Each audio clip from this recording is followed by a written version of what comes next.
বাঙালির ১২ মাসে ১৩ পার্বণ, যার মধ্যে একটি গুরুত্বপূর্ণ উৎসব অক্ষয় তৃতীয়া।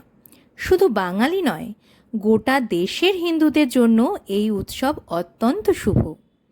বৈশাখ মাসের শুক্লপক্ষের তৃতীয়া তিথিতে অক্ষয় তৃতীয়ার পুজো হয়। যে কোনো কাজ সম্পন্ন করার জন্য এই দিন অত্যন্ত শুভ বলে মনে করা হয়। সংস্কৃত অনুসারে অক্ষয় শব্দের অর্থ হল যার কোনো ক্ষয় নেই, অর্থাৎ যা কখনো শেষ হয় না। তাই মনে করা হয় অক্ষয় তৃতীয়ায় করা যে কোনো কাজ অক্ষয় হয়ে থাকে। সকলকে জানাই অক্ষয় তৃতীয়ার প্রীতি ও শুভেচ্ছা। এই অক্ষয় তৃতীয়ায় আপনার পরিবার ভরে থাকুক সুখ, শান্তি ও সমৃদ্ধি। শুভ অক্ষয় তৃতীয়া। আমাদের অক্ষয় তৃতীয়ার পুজোর কিছু মুহূর্ত তোমাদের সাথে শেয়ার করে নিলাম, দেখে জানিও কেমন লাগলো।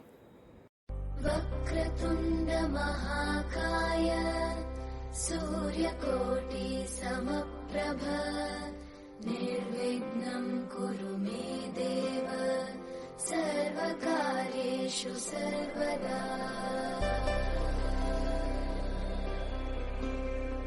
वक्रतुण्ड महाकाय सूर्यकोटि समप्रभ